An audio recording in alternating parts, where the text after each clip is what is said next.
I heard crackling outside my bedroom window. Something was burning. I rushed downstairs and threw open the back door. The sight stopped my heart cold. My older sister Mariah stood beside a metal drum, flames dancing inside it. She held a stick, poking at something blue and white. My graduation dress. "Mariah! No!" I screamed, running toward her. She looked up with a smirk. "You don't deserve to stand out, Lina." I reached for the burning fabric, desperate to save even a piece of it. The heat seared my palm. Pain exploded through my hand as I stumbled backward, collapsing on the grass. Tears poured down my face while Mariah just watched, satisfied. The dress Aunt Naomi had sent me, the only beautiful thing I owned, was turning to ash. Mariah wiped her hands on her jeans and walked past me toward the house. "Drama queen," she muttered. Behind her, the back door opened. My mother Caroline stood there, arms crossed, staring at me crying on the ground. Her expression wasn't sympathetic. It was annoyed. If you're already hooked by this story, subscribe so you don't miss what happens next. "Lina, what did you do now?" Mom snapped. "She burned my dress. She destroyed." "Stop starting drama again," Mom interrupted. "Mariah wouldn't do that without a reason." My chest tightened. This was so familiar it hurt. No matter what happened, Mariah was always defended. I was always blamed. Mom walked past me without checking my burned hand. She went to Mariah instead, putting an arm around her shoulders. "Come on, honey. Let's go celebrate getting rid of distractions. You need to focus on your own future." They left together, leaving me alone in the backyard with the smoking drum. My hand throbbed. My heart felt crushed. I walked over to the drum, tears blurring my vision. Among the ashes, I found a half-burned scrap of fabric. Something was written on it, a tag I hadn't noticed before. Aunt Naomi's handwriting peeked through the char marks. I carefully pulled the scrap free, wincing as ash stained my fingers. The fabric was barely readable, but I could make out part of Aunt Naomi's message: "Wear this proudly." The rest had burned away. My throat closed up. This wasn't just a dress. It was something symbolic, something meaningful. Aunt Naomi lived 3 hours away and hadn't called in weeks. I'd thought she was just busy with work.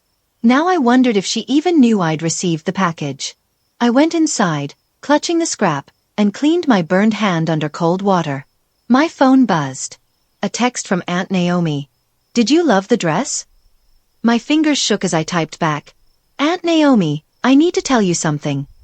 Before I could finish, I heard Mariah's voice from the living room. She was on the phone. With Naomi.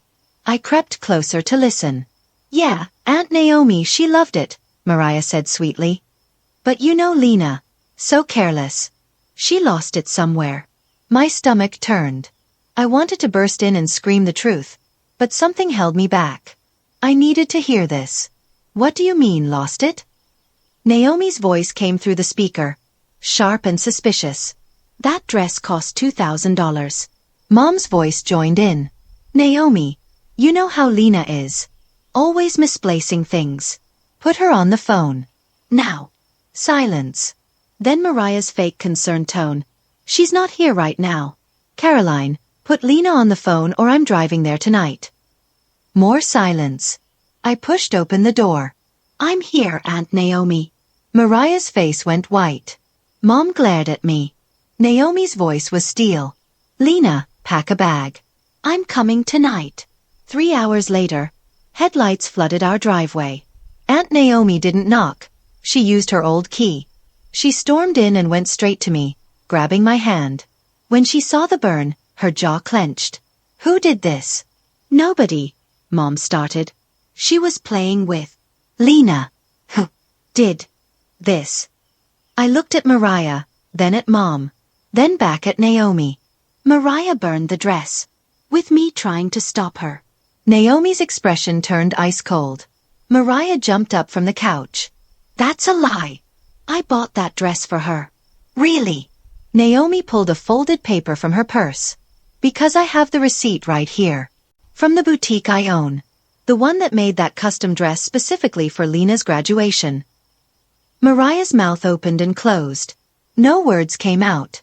"Wait until you see what Aunt Naomi does next." hit that subscribe button. Mariah stormed toward her room, slamming the door so hard pictures rattled on the walls. Mom rushed after Naomi, trying to calm things down, making excuses about stress and misunderstandings. But Naomi wasn't listening. Her fury was quiet and controlled, which somehow made it more frightening. "Pack your things, Lina. You're staying with me." "Naomi, you can't just," Mom protested. "Watch me." 20 minutes later, my bag was in Naomi's car. We drove in silence until the city lights faded behind us. Finally she spoke. "That dress wasn't your real graduation gift. It was just the beginning of something much bigger I had planned." I turned to look at her. "What do you mean?" She kept her eyes on the dark road ahead. "You'll see when we get to the lake house." The lake house was beautiful even in darkness. All windows and wood, sitting right on the water. Inside, everything felt peaceful. Safe. The opposite of home.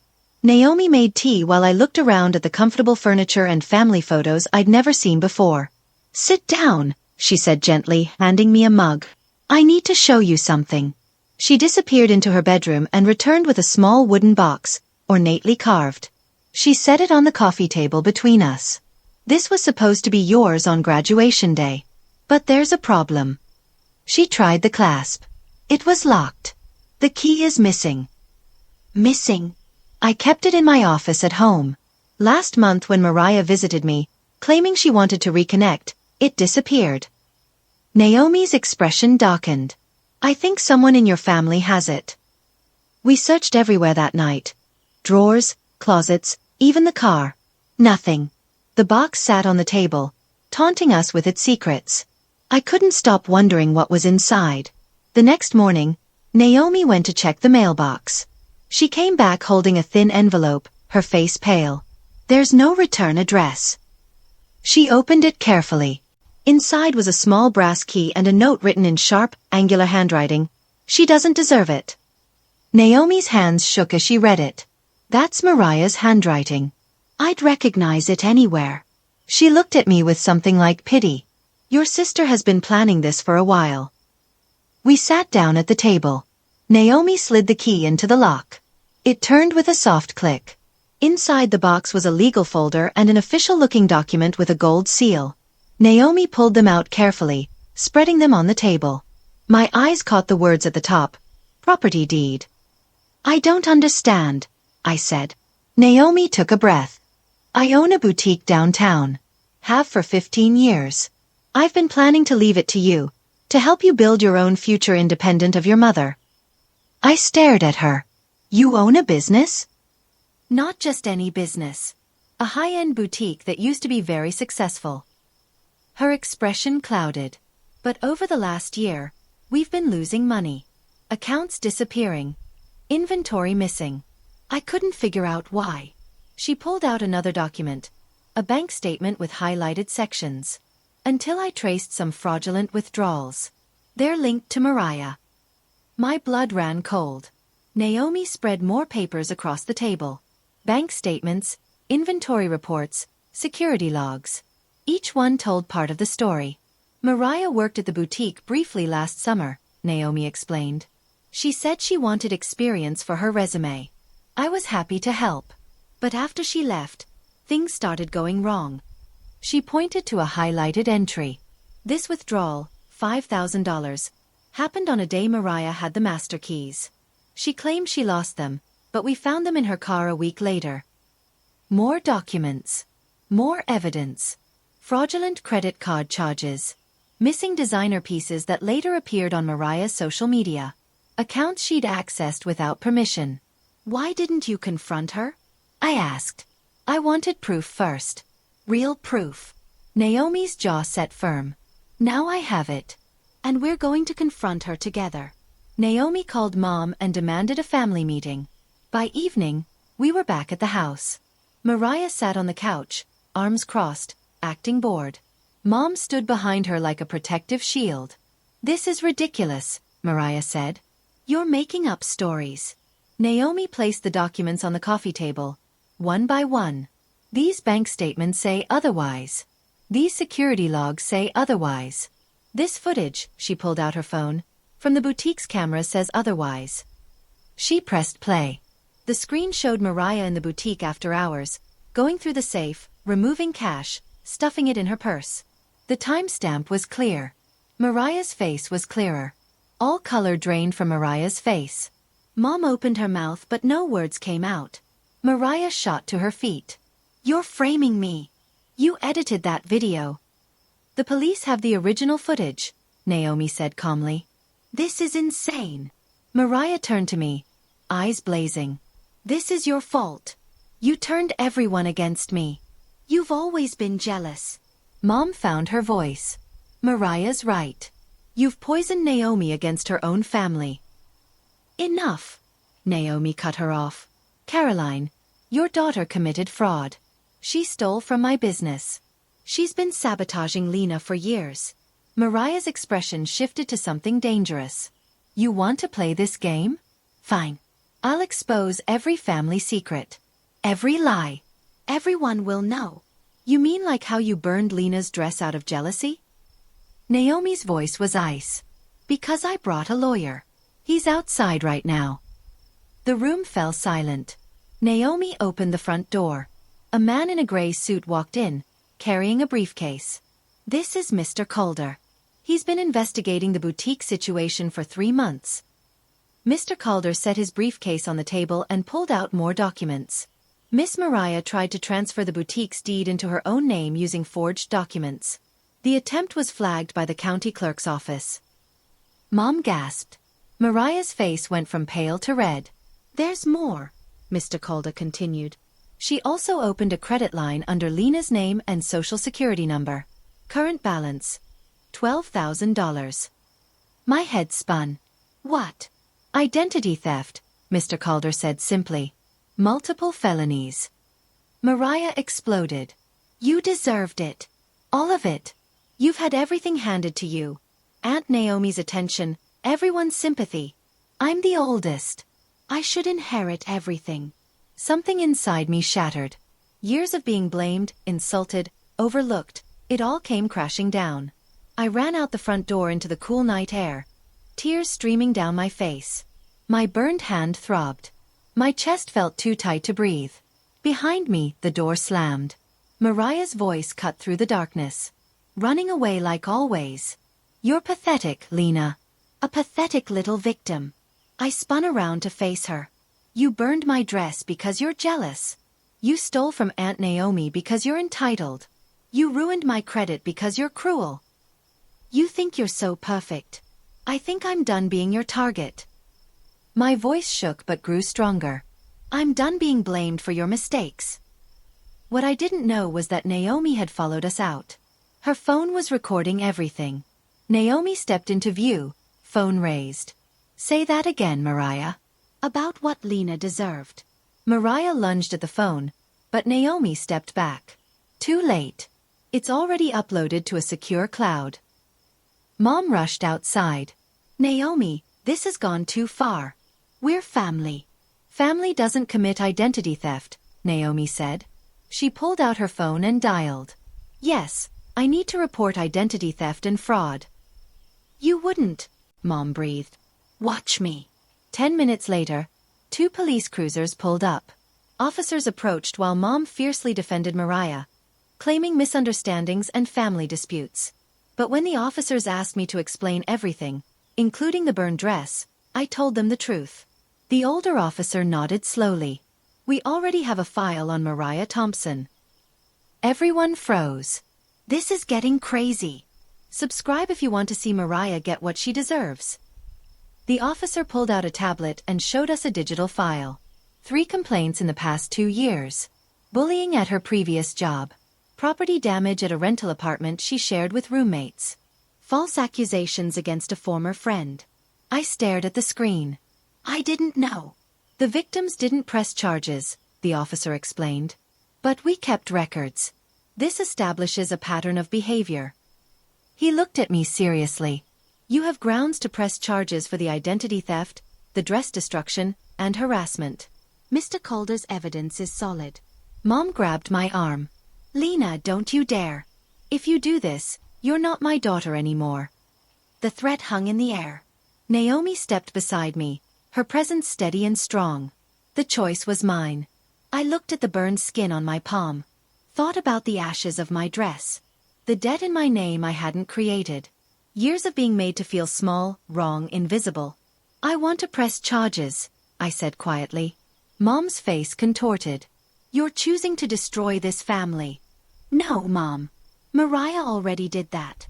The officers explained the process while Mariah stood silent for once, her face unreadable. Mr. Calder handed over his evidence folder. The officers asked Mariah to come to the station for questioning. This is a mistake, Mariah said as they led her to the cruiser. You'll regret this. But I didn't feel regret. I felt something strange and unfamiliar. Relief. Naomi drove me back to the lake house while Mom's angry voicemails filled my phone. I turned it off.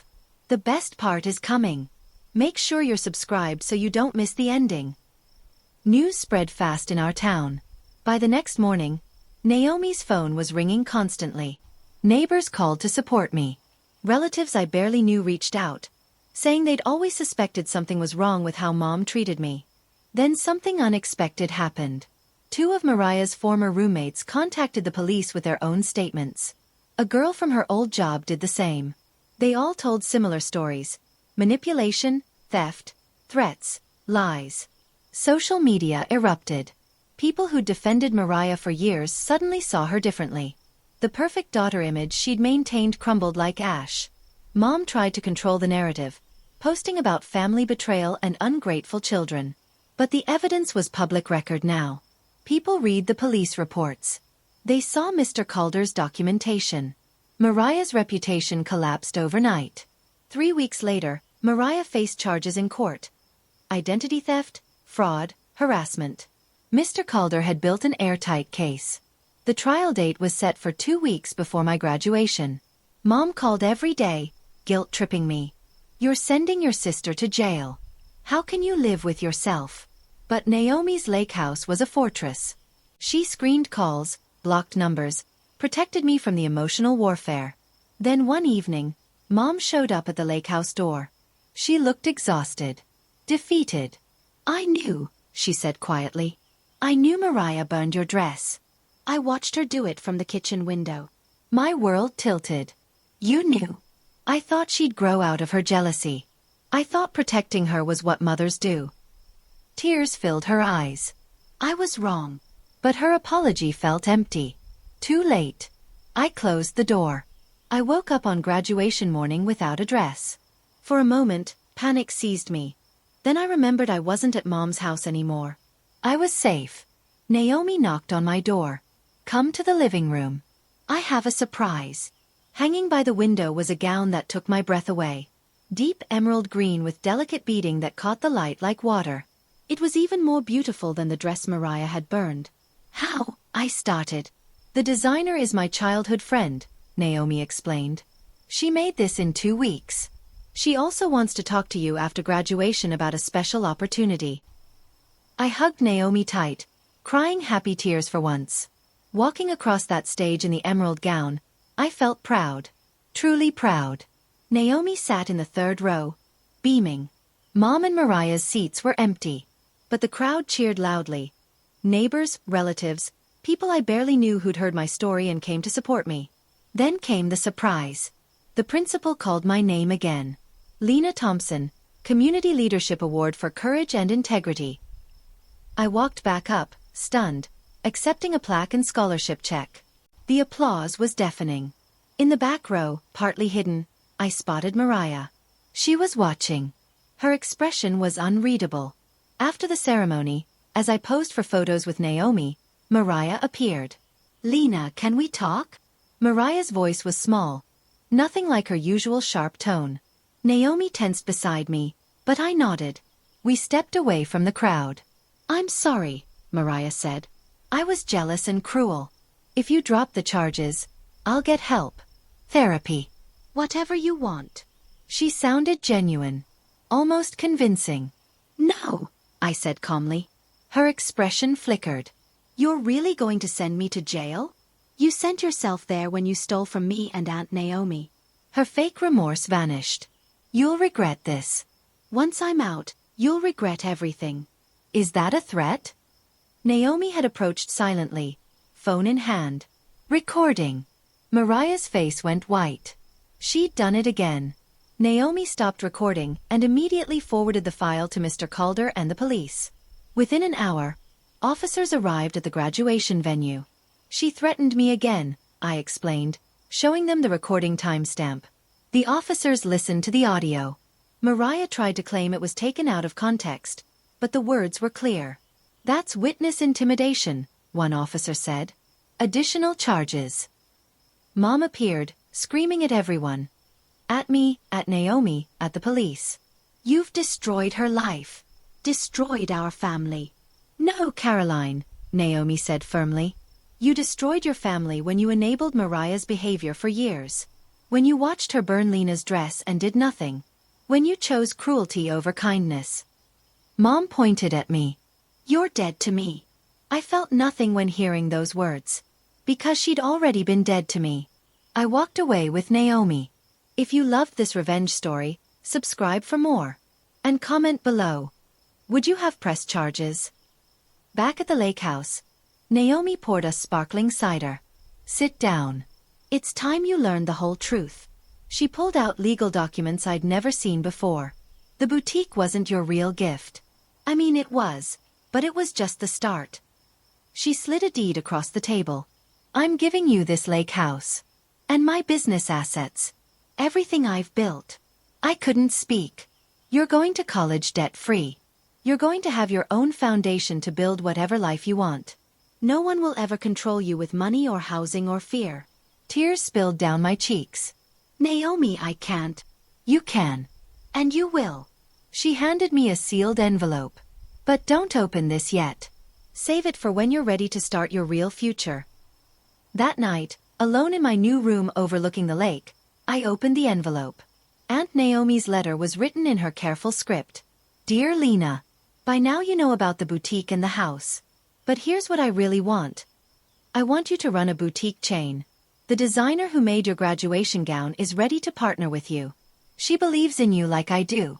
When Mariah burned your dress, she thought she was destroying your moment. Instead, she gave you the push you needed to escape. To see that you deserve better. To fight for yourself. That fire in the backyard was your turning point. You walked through the flames and came out stronger. Build something beautiful. Sweetheart. Build the life they said you didn't deserve. All my love, Aunt Naomi. I walked onto the balcony, letter in hand. The lake was still and dark, stars reflected on its surface. The night air was cool and clean. For the first time in my life, I felt completely free. Healed. Full of hope. Behind me was everything that had tried to break me. Ahead was everything I would become. I smiled at the stars and whispered to the night, watch me.